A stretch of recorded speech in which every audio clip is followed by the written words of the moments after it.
When it comes to success with regenerative agriculture, the first thing we have to change is the way we see things. He was talking with a neighbor, big grain farmer, kind of struggling, not sure what to do. Spring's coming and prices weren't great. And, the bank is on him and all this. And he just depressed. That neighbor down the road was struggling and having a hard time and unsure and anxious. And our producer was sitting there enjoying his farm. This is sort of his words, enjoying his farm, thinking about all the possibilities. And the reason for that was just that he looks at his farm differently now. After that, regenerative agriculture works everywhere, even in challenging northern environments. But sometimes that changing the way you see things is what helps you make it work more profitably in those challenging environments. The easiest way to winter water cows is to have them eat the water in the form of snow. It works very, very well. But if you don't believe it, well, then you should spend money and put in a winter water system. And there's many people don't believe cows will do well in snow, and I'm not going to spend my time arguing. Let's design a winter water system. And there is some very, very creative ideas from, no energy at all to solar energy with electric eyes, continuous pumping systems, all kinds of really neat ideas of how to keep water moving in our cold climate so that cattle can drink. But the cheapest of all is to let the animals eat snow. The key is you have to have movement. They cannot stay in the same spot all the time. They have to have access to fresh food. We're going to discuss all that and more today on the Working Cows podcast for episode 443 with my guests today, Michael Thiele and Blain Hjertaas of Understanding Ag. And this episode is brought to you by Understanding Ag. Welcome to the podcast that gives producers a platform to discuss and share paradigm-challenging practices that have increased the effectiveness of their operation and the joy that their families have received from this lifestyle.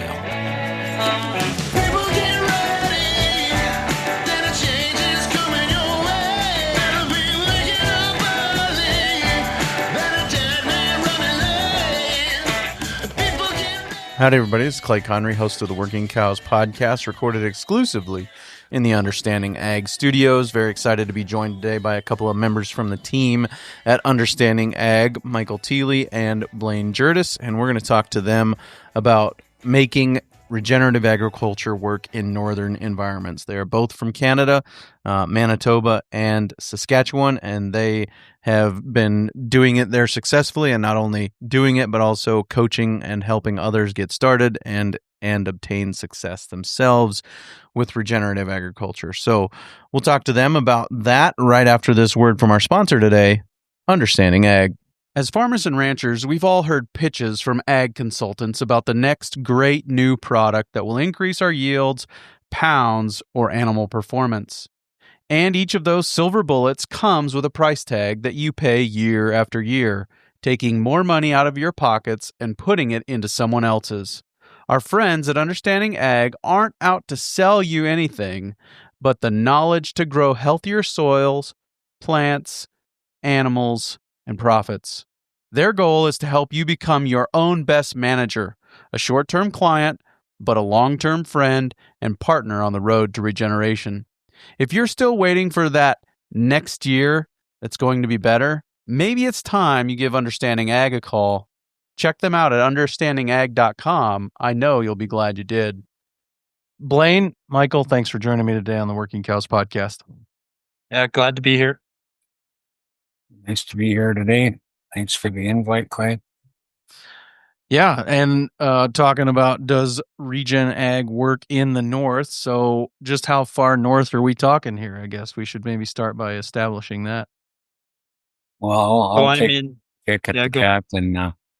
And I believe it works anywhere in the world. It's context driven. So you need to decide, you have to figure out what works in your situation. It doesn't really matter where you are on the planet, it will work. It's just working with natural systems. Certainly. Yeah. So Blain and I are in Manitoba and Saskatchewan. So we're on the prairies. If we're talking about Canada, really, we have to be a little more specific that the work Blain and I are doing is in Manitoba and eastern part of Saskatchewan. So yeah, we both live kind of southern part of the provinces, so we're within a couple hours of the U.S. border. Certainly. And when we talk about does Regen Ag work in the north, maybe we should define the term work. What do we mean by that? Well, right. So really, it's when we say work in agriculture, usually we mean is it making us money? So that's part of it. But really, there's the other side of that is the ecological side or the soil health side. So in our minds, it has to do both. It has to work, make you money, profit, um, and it has to advance soil health and regeneration.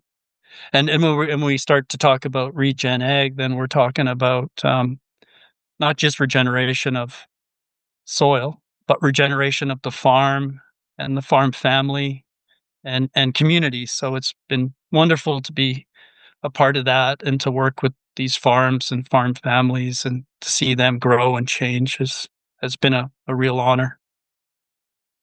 Yeah, certainly, unsurprisingly, the most downloads from any one country for the Working Cows podcast comes from the United States, but Canada's always second.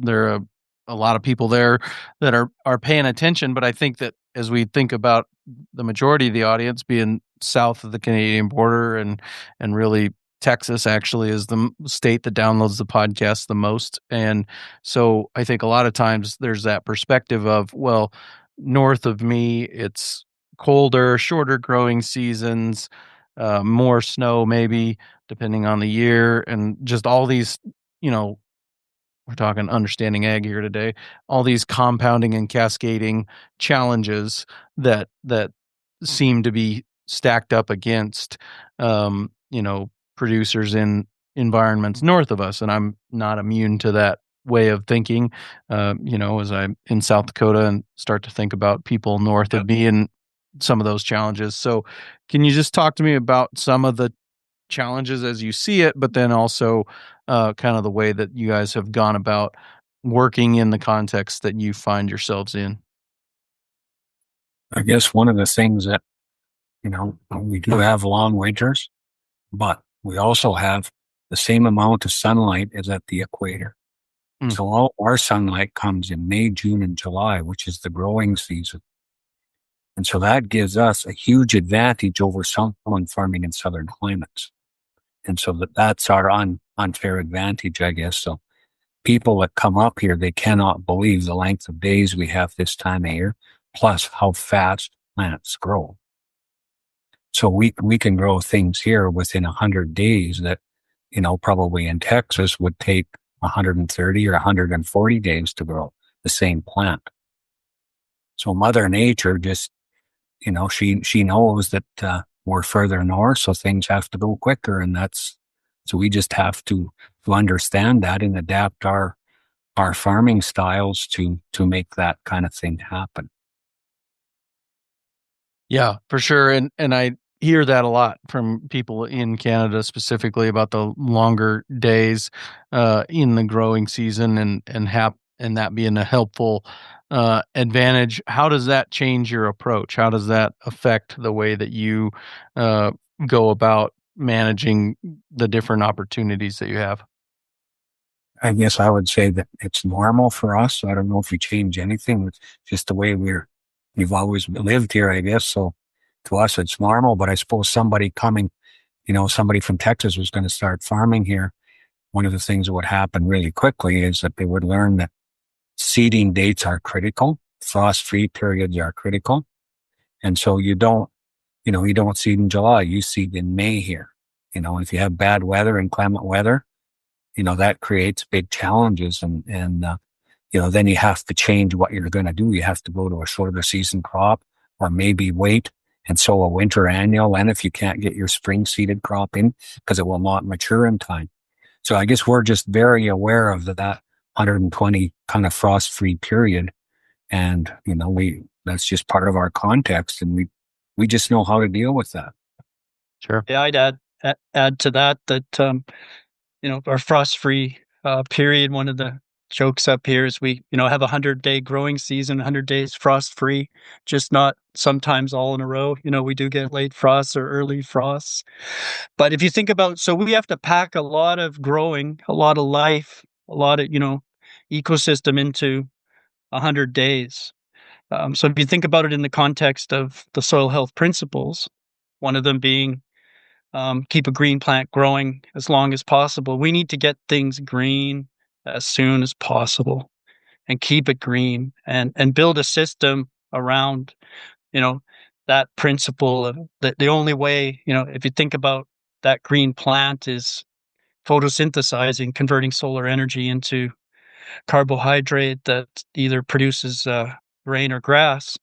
So we're trying to help producers to utilize that principle. And whether you're, like I say, growing grain or grass, that applies. And fundamentally, your yield and your profit is a function of how many days of green plant and photosynthesis you can capture in a growing season.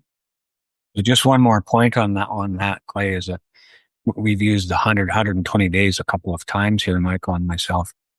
But what we teach farmers, especially grazers, is that we have the potential to capture sunshine here for 260 days. Basically, it's from snow to snow. And we're also learning that there is a process called subnivean photosynthesis, which means that life continues on under the snow. Granted, it's very slow, but there's actually photosynthesis occurring under snow. And we also know that mycorrhizal networks do not shut down even in our cold conditions. They still function in the winter if we have healthy soil. That's the key. And so, we talk about the 100 days or 70 days if you're growing wheat or canola. Basically, that's all you're capturing sunshine.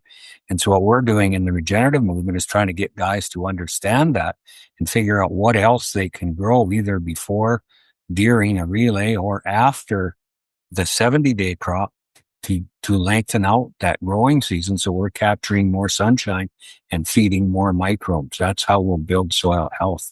To capture it longer. Keep it green as long as possible. And what have been kind of some of the things that you've seen as far as the ability of, those plants to be photosynthesizing? Can you give me examples or stories you're aware of people who have been photosynthesizing maybe outside of what other people thought was possible? Well, I've been in the cow and grass business for a long time and practicing regenerative grazing over 30 years now. And I've observed photosynthesis middle of March, and I've observed photosynthesis as late as the 7th of December in Saskatchewan, Canada. So, that's well over 260 days now, not every year at the same times, but I've seen that, so that's one example. Winter crops are a great example up here, especially fall rye or winter triticale. They're very hardy winter crops, and they'll stay green right till the snow comes. And as soon as the snow melts, they're green again. So, that they're capturing sunshine. So those would be the two best examples that I could give. Michael, you got anything to add there? Yeah, that's just a wonderful place to start. If you're a, typical prairie grain farmer, wheat, canola, soybeans, and to add a winter cereal is just probably number one place to start. And then from there, you can just get so creative. Really, the only limit is your imagination, and that's been sort of wonderful to watch producers sort of think through this. Okay, what can I do? So we've just had all kinds of interesting examples, flax and red clover. So flax and red clover planted in the spring, harvest the flax, and then the red clover regrows in the fall. You catch that fall rain that we normally get. Flax is a forb, red clover's a legume. You get a bit of nitrogen fixation. You keep it green. It overwinters, and then you have a decision to make next spring. Do you let the red clover continue to grow that following year for hay or seed production. You can terminate it and go back into your crop rotation. So you just have lots of interesting options. An example on the canola side would be canola with, say, a ryegrass, Italian ryegrass or perennial ryegrass, planted together again. So, but not an intercrop. That's the complication with, say, like peas and canola, is now you're harvesting two crops, and that does add complexity. But if we're just thinking about keeping it green, so say Liberty Link canola with Italian rye or perennial ryegrass, harvest the canola. Again, you catch that fall rain, the ryegrass regrows, nice and green in the fall. If you have some critters, you can get them out there fall grazing. Another wonderful way to stack enterprises and increase profitability and soil building, right? Another principle, you're integrating livestock onto that piece of cropland that may have not seen a grazing animal now for over 100 years. So there's all that benefit. And then again, next year, say the perennial rye looks good next spring, you can leave it, contract it with a local seed company and harvest it for seed production. So there's just like endless kind of interesting examples of how guys have just really been creative and thought through how to, implement the principles. Let's take a quick break and hear a word from our sponsor today, Understanding Ag. Are rising input costs keeping you up at night? At Understanding Ag, they help producers like you save money and build resilience through regenerative agriculture. Their team of experienced farmers and ranchers will show you how to reduce reliance on costly fertilizers, pesticides, and feed by working with nature, not against it. With proven regenerative practices, you can improve soil health, boost water retention, and increase your land's productivity while cutting expenses. From grazing plans to cover cropping to full system redesigns, they tailor solutions to your land and your goals. Let them help you make the transition from input-intensive, conventional, to profit-enhancing regenerative agriculture. Visit understandingag.com and take the first step toward a more profitable and sustainable future. Yeah, and I don't know about in your neighborhood, but it seems like grazing standing corn is a more common practice in Canada than other places in the world. Is that something that you've seen done? And do you? Yeah. Is that a great strategy or one that's at least on the table? Oh, it's been huge. So, we started up here with corn grazing back now, maybe it's 20 some years ago, short, growing day corns that would grow up here in, southern Manitoba. And that was great. Mainly for winter grazing was the thought there. But then, you quickly realize that corn's fine and all, but it's not a complete source of nutrition for a cow. It is incomplete. It's high energy, low protein. So we've developed, again, producers being super creative. We've done things like bringing up, we call them forage soybeans. They're basically just long heat unit varieties that have come up from like Louisiana and Texas that up here never produce seed. So we're putting them underseeded with the corn, and can be used for grazing or silage. And then even another step further is to then add in more diversity, even still, with a little sprinkle of everything from flax to hairy vetch to go down the list. So we're getting a lot of diversity and a lot of success with that. Like hairy vetch has been another one, corn and hairy vetch. Used with Roundup Ready corn, hairy vetch can take a little bit of glyphosate without it gets sick, but not too much of it dies. And then by the come fall, you've got a jungle of hairy vetch under that corn. The corn can be harvested, and then you can graze the stover and the vetch, or for winter grazing. And now you're implementing another principle of diversity, right? So now, plus integrating the livestock onto cropland, and so that's actually been quite a large success up here in Manitoba and moving into Saskatchewan. Yeah, I was going to say, Blain, do you have a similar experience in Saskatchewan? Yeah, it's the same exact thing. Yep. There's no difference other than the border. Yeah, that was an imaginary line anyways, right? Yeah, that's correct. What are some other things? I mean, we think about challenges of watering livestock, some of those things, and I think that lends itself to more creativity, right? Which is kind of the theme that we're talking about here, is creative ways to just take advantage of the place you're at. So, can you talk to me a little bit, Blain? You said you've been working with cattle for a long time, and what are some of the ways that you've managed that challenge? Well, the easiest way to winter water cows is to have them eat the water in the form of snow. It works very, very well. But if you don't believe it, well, then you should spend money and put in a winter water system. And there's many people don't believe cows will do well in snow, and I'm not going to spend my time arguing. Let's design a winter water system. And there is some very, very creative ideas from, no energy at all to solar energy with electric eyes, continuous pumping systems, all kinds of really neat ideas of how to keep water moving in our cold climate so that cattle can drink. But the cheapest of all is to let the animals eat snow. The key is you have to have movement. They cannot stay in the same spot all the time. They have to have access to fresh snow. But in our part of the world, we usually have reliable snow for 3 to 3.5 months every winter.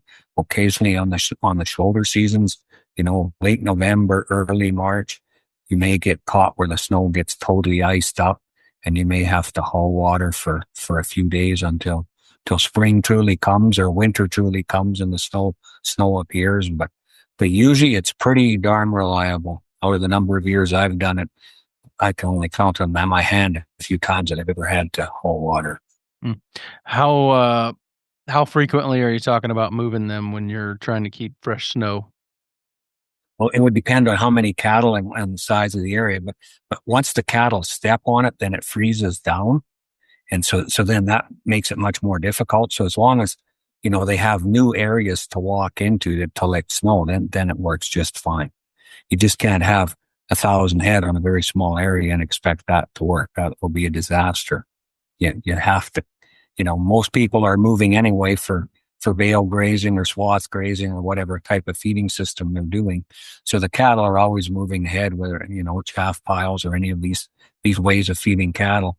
So it works very well. Talk to me a little bit about, does it make a difference what they're eating, how much snow they're going to need, or any of those things, like certain sources of energy and protein are going to be drier or have more moisture in them, and is that going to impact what they need for snow? No, I don't think there's a lot of difference there. They're hardy and tough, and they will balance out. If they're eating especially swaths or chaff piles or things like that, where they're down on the ground, they're consuming a lot of snow with each bite of forage. If they're eating bales, that's a little bit different. Then they have to move away from the bale and lick snow.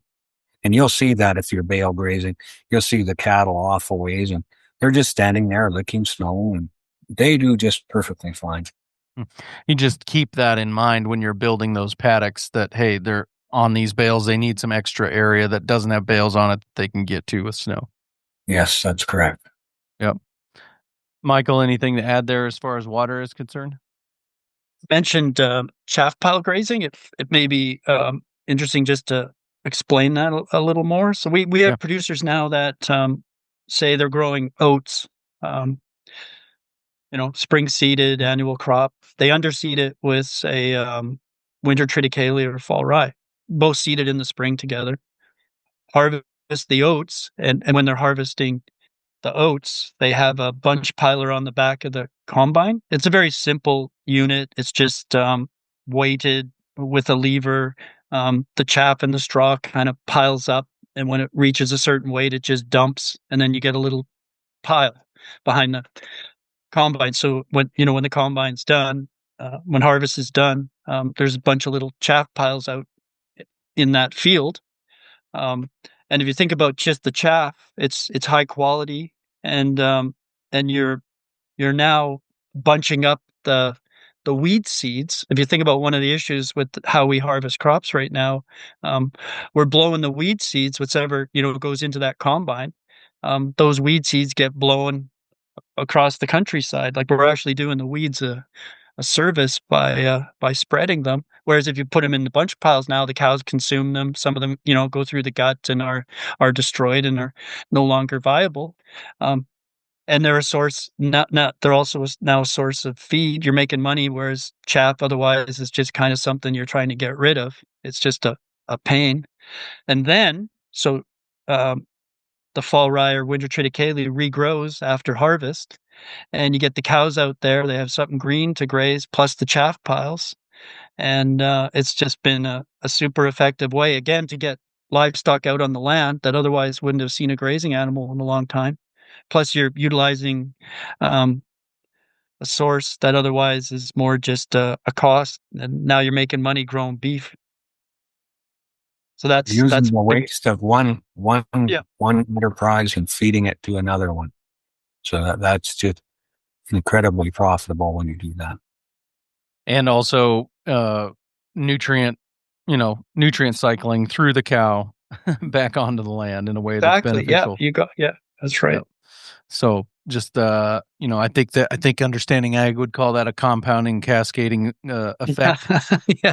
Yes. Yeah. Other Alan Williams would be proud. Yeah. Yeah. Other places might refer to that as a self-licking ice cream cone. I don't know.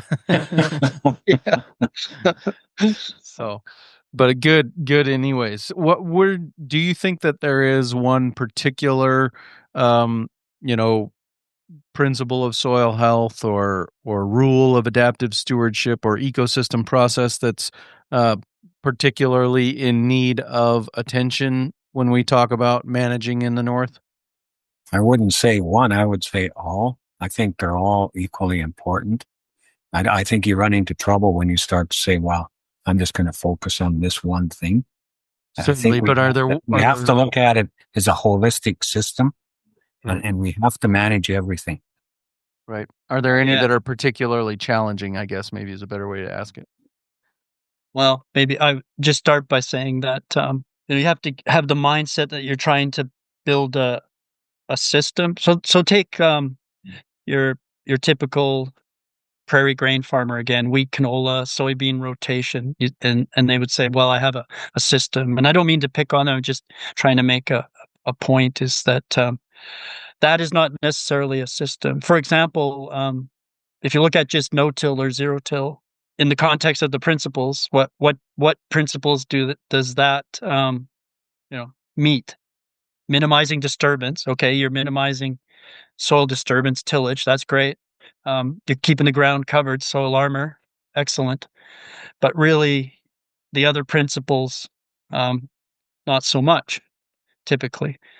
We've sort of broadened that and think about now like zero-till plus. Okay, so zero-till, wonderful.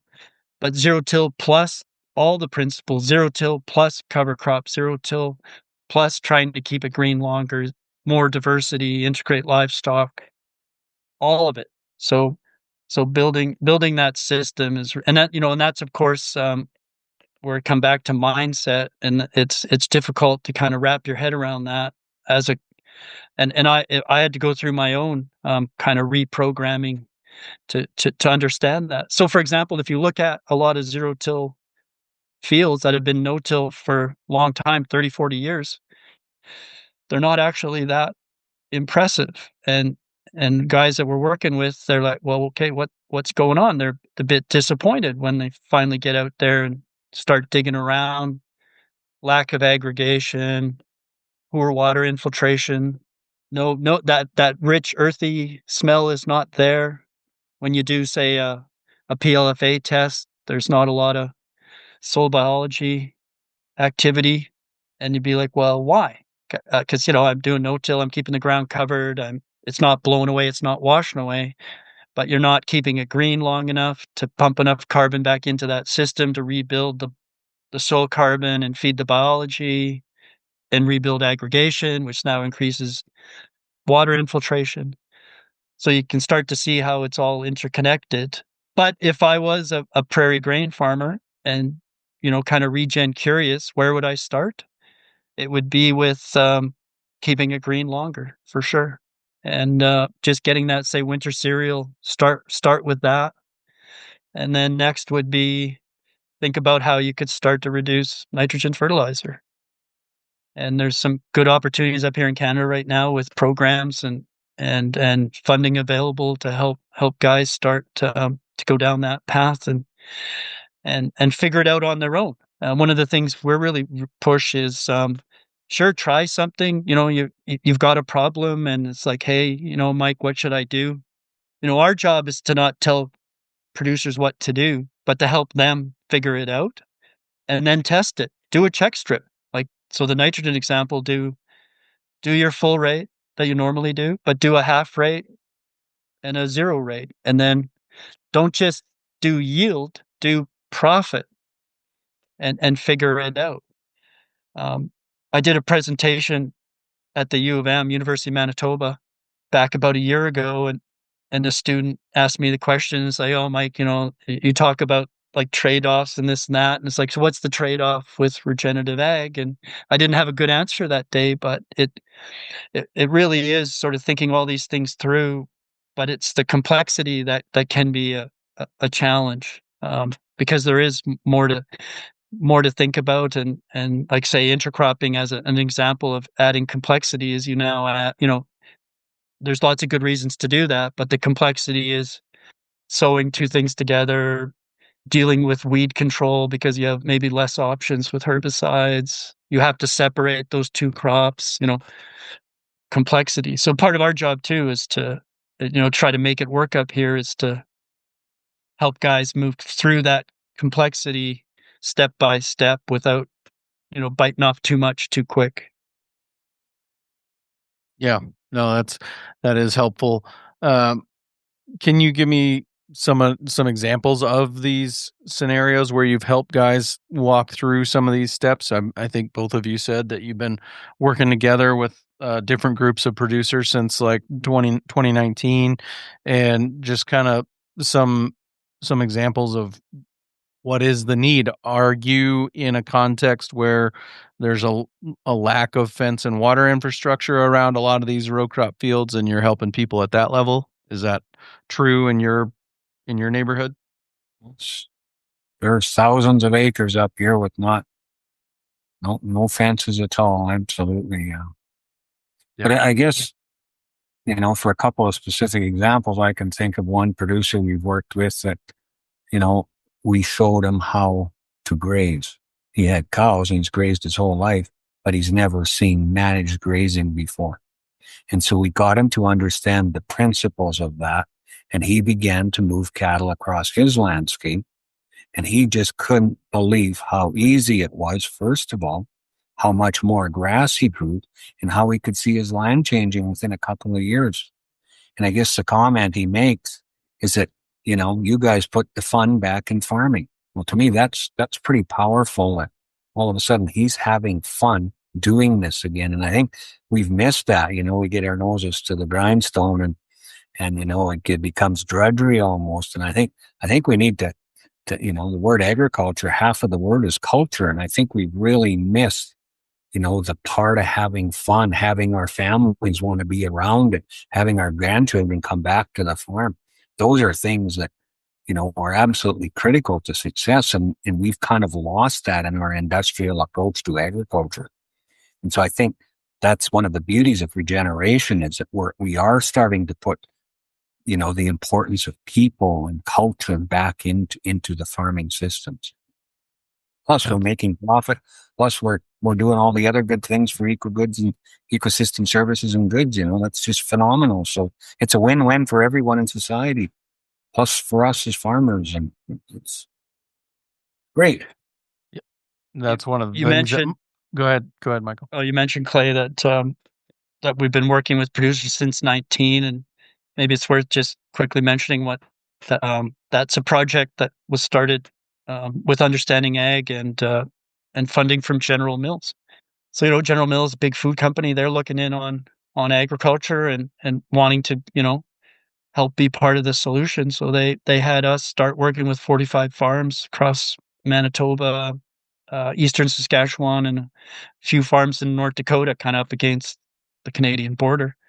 And our job was to help them implement soil health principles and regenerative practices, but also to build a community, like a culture.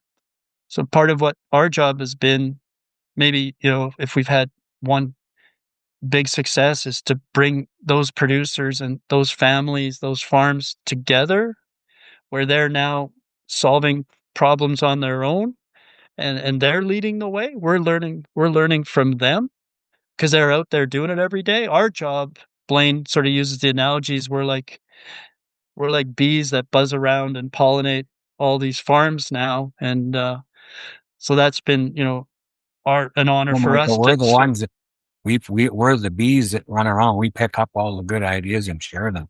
yeah, and then we just pollinate them to these other farms. Yeah, spread the so that's just been a great honor to be a part of that. But now they've formed their own community. We've set up things like WhatsApp groups and so on, and now guys, they'll have a problem and they'll just get on their phone and text to the group, and within minutes, many times, they've got an answer to their problem. It can be anything from, like, hey, I want to plant some hairy vetch with my corn, not sure how many pounds of hairy vetch, and someone will go, hey, I've been doing this for a few years, and I think this is 5 to 10 pounds is probably a good amount. So that's just been great to see that happen. And so our job now is really to sort of grow that regenerative community and bring in new producers that we can plug into this network, so they don't have to do all the hard learning on their own, and they can get up to speed. So in that sense, we're sort of speeding up biological time. So you think about it, the average farmer maybe if he has a good long farming career, he's got 40 or 50 at bats, growing seasons.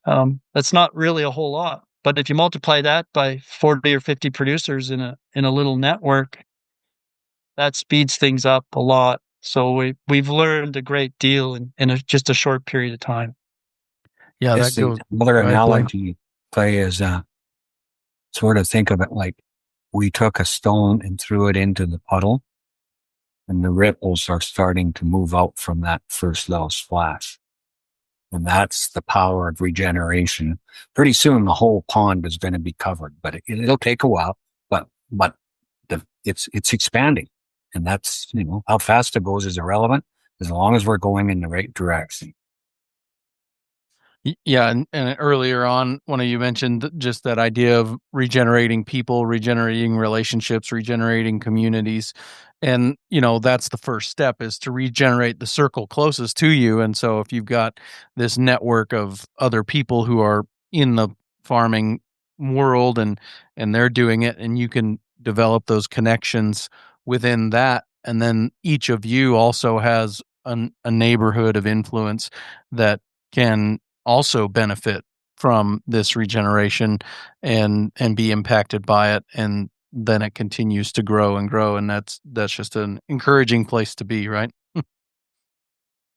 Yeah, and it's no doubt up here, anyways, where we are on the prairies, the fastest growing segment of prairie agriculture. Yeah. Yeah. And what do you understand, or do you know anything that of the net effect for, like, General Mills and the way that they have, maybe been able to change what they're providing, what they're doing, as a result of kind of the community that's developed there? Well, I think part of their motivation was resiliency for their business model.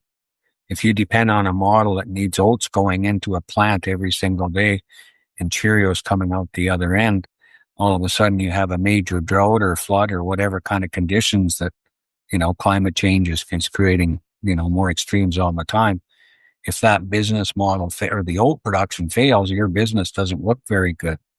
And so they realized that the only truly sustainable way of enabling that to be less risky is to build soil health, to build that resiliency into the soil.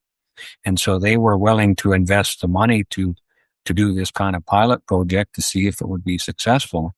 I don't know for sure what metrics they're using to determine what success is, but I think we've been quite successful in moving these guys along the regenerative path. And I Well, believe one measure of success would be just, when we started with these 45 farms, it was a field. So, plus or minus 100-acre field, times 45 farms. But now we have all those farms times all their acres on that farm, more or less, right? So those good ideas have leaked out to the rest of the farm just by osmosis. So that's been a huge thing. But maybe acres isn't the best way to try to measure it. It's probably just that change in mindset. Like if I think about some of the farms we've worked with, some were right in from day one. They had already embraced the concept and were good to go. Others not so much, and it took a few years. But then one day you just show up and you could tell they had changed. It took some time. But now, with that change of mindset, that farm is a completely different farm. It will never be the same. And we've had producers that have texted us and just kind of thanked us for, I think of one example, where a producer called and he was talking with a neighbor, big grain farmer, kind of struggling, not sure what to do. Spring's coming and prices weren't great, and the bank is on him and all this, and he's just depressed, and he would, so the producer we're working with was trying to help him out as best he could.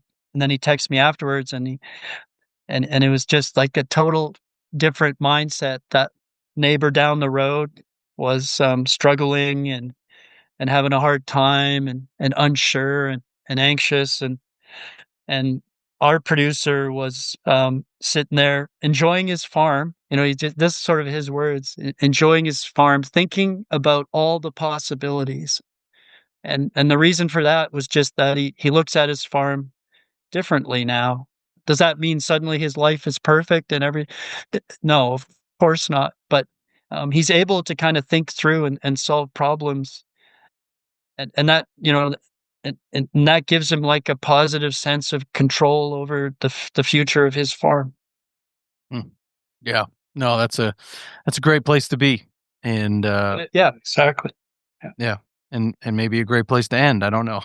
Do you guys have other pieces of this and thinking about how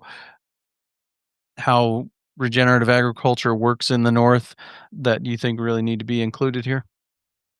I think the biggest impediment is, I think it was Nicole Masters used this statement.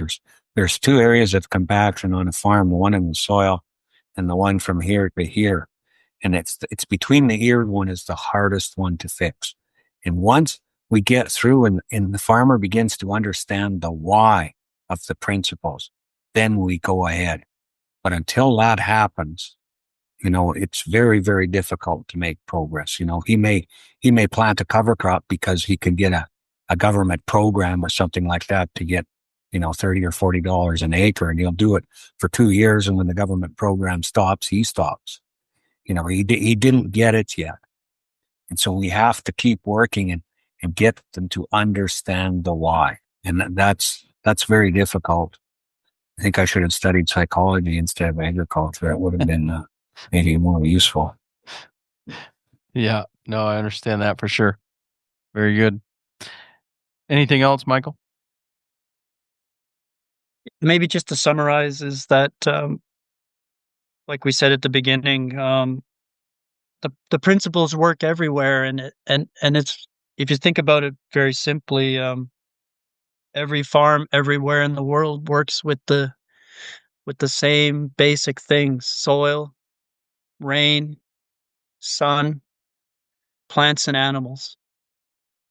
And when you start to understand how all that gets put together, ecosystem processes, energy cycle, harvesting sunlight, mineral cycle, soil and soil biology doing their thing, water cycle, how to capture water and hold on to it so that whether it's wet or dry, you're resilient to grow something green, and diversity, and then the principles and the adaptive rules, and get on that path where you're moving forward and everything's compounding, cascading in a positive direction. Then your farm's going to be profitable, and it's like the quote from Wendell Berry that I love and use quite a bit is that two things are important: the ecological health of the farm and the economic health of the farmer, and it has to be both at the same time. And that's where I think regenerative ag understands those two things, because it's hard to be green when you're in the red, when the bank is on you and you're not making money and not paying the bills. It's hard to care about the ecosystem processes, right? This is just the reality of our lives. But it must be both at the same time. And when you start to understand that, and what's cool is when producers start to think more about profit than just production, they start to do the right things ecologically. It almost sort of happens just second nature, kind of. Yeah. So that's been great to watch producers do that and build a resilient farm that, depending on weather or prices or what have you, that their farm is solid. That's great. It's great to have been, a small part of working with those farms and families. Very good.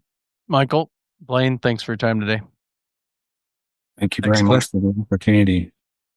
Very good stuff there with Michael and Blain. Really appreciate them taking the time to join me on the Working Cows podcast. I'm very much looking forward to the next episode of the Working Cows podcast. We'll be talking to Keith Burns of Green Cover Seed, and we're going to talk to him about regenerating hayfields. How do we take hayfields that have been, just industrial scale nutrient exportation over many decades in some cases, and sometimes with nothing being put back? How do we make them better? How do we regenerate them? And what are some of the things that he has seen work there at Green Cover Seed from that perspective? So looking forward to sharing that with you, coming your way real soon on another episode of the Working Cows podcast.